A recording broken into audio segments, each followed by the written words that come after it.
So I understand that you two are artists and probably been practicing for quite some time. Yes. Oh yeah, yeah, yeah. Yes. How long exactly have you been creating stuff? I started in the early 90s. And yeah, so just doing it off and on, you know, and then I sort of stopped doing it because I had nowhere, I had them all over the place, and cousins came over and they loved it. It ended up, they're all gone. Did you sell them, give them as I away as gave, gifts? no, they, you know, I like this one. And I just, okay, pick Oh. one and whatever one you're attracted to, you know. So they were all gifted.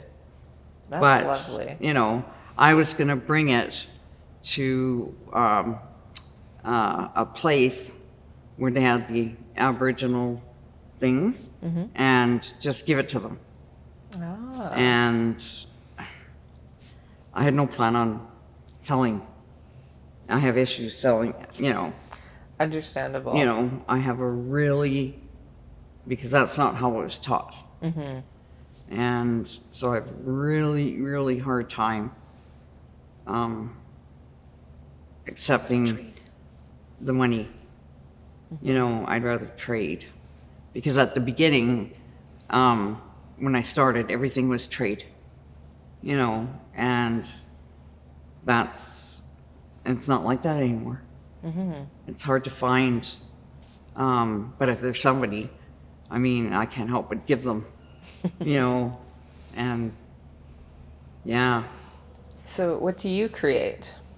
I do the willow dream catchers, and I do smudge bundles, sweetgrass and sage.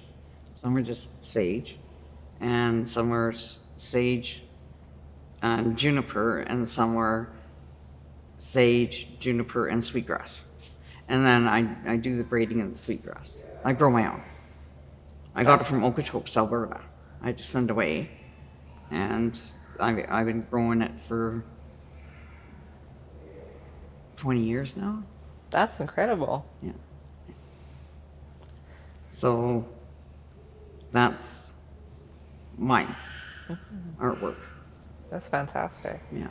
And then this one. Oh my. I started art, I mean, as far back as I can remember, drawing pictures. And then what I have going on right now, I started this summer, where I really went hard and really explored what I could do. Yeah. With dream catchers, to beading flowers, to combining the flowers and the dream catchers, to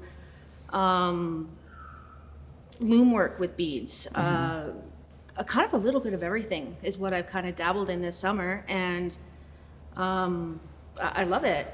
I love it. So it's more exploring what I can do right now. That's fantastic. So you're kind of new to, I guess, putting maybe your artwork out there. Would Absolutely. That be? Yeah. Very new. Yes. So I know you attended the Quiselkin market. Was that just the one weekend, or did you? That was my second weekend when we weekend. met. Yeah. We Okay. were there the weekend before, and then prior to that, the Heffley Creek market.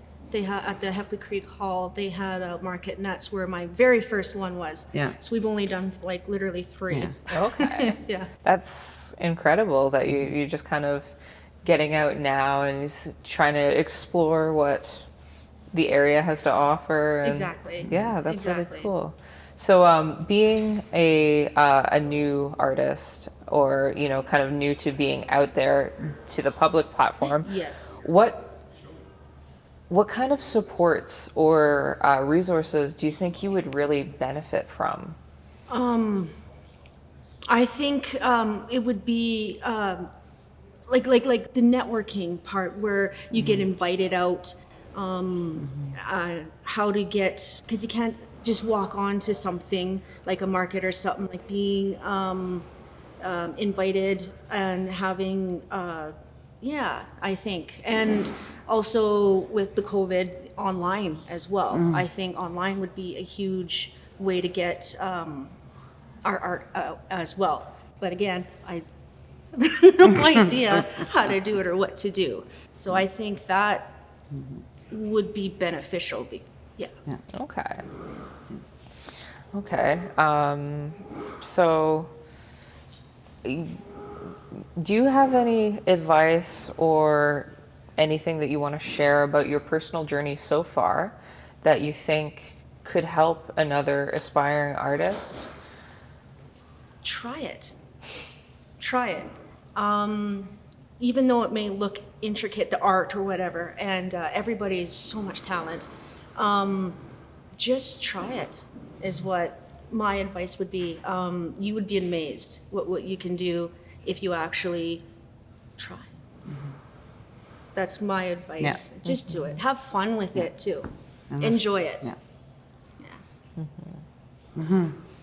Do you have any advice or experience you'd like to share as well? Or? It was just growing up, and then my sister worked with the Aboriginal peoples in Alberta, and we met. One of our friends lived down on the Blackfoot Reserve, so we went down there, and they had all this stuff. And so when we went on the walkabout, that's where, she was showing us. But then how I got really restarted was Dr. Ann Anderson, who was from St. Albert. And she was the one that I asked her if she'd please teach the medicines, and she's old and stuff. And she says, if you can get 25 people to take it, I'll do it. Well, I just put her name up on the thing, and it was filled up within a week. And so she was the one that taught a lot of the medicines and stuff like that. But going out and picking them is a whole different thing. You need an elder to take you to go picking.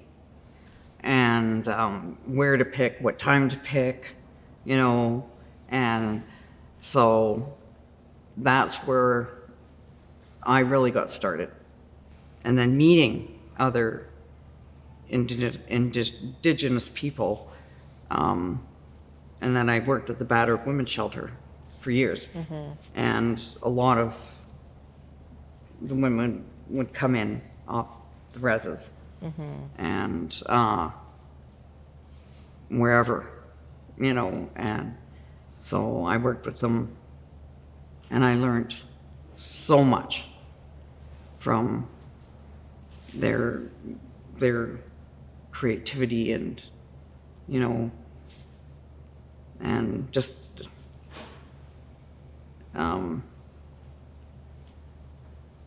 it was giving back to the community. Yeah. I mean, that's all I looked at it, and wanting to help, because I was enough trauma myself. And so that's where I got started. See. I feel like you have much knowledge and, so many stories in there. So many, so many. I was fortunate to travel around. She came to the reserve with me too, once, and she was quite young then, and that was when they were having one of their Sundance, the solstice for their. I still remember, though, even when I was young, I still remember. Yeah. It was a lot of fun. Yeah, and learning all about it and stuff, and then learned from them, and then there was someone Chase. And that's where we were invited to the Sundance, and the Ghost Dance. It was there, and it's it was phenomenal. It was like, it was home. Like I felt for the first time, I'm home. The first time actually was when I heard the drums. When we went, and the drums, and Yeah. just listening to the drums, it hit me, and it was like, and I just started crying, and I couldn't stop. It was just like, I could not stop, and I was trying to figure out why, and it's because I'd come home, because it was denied all my life. Yeah, and it was a bad thing, Yeah.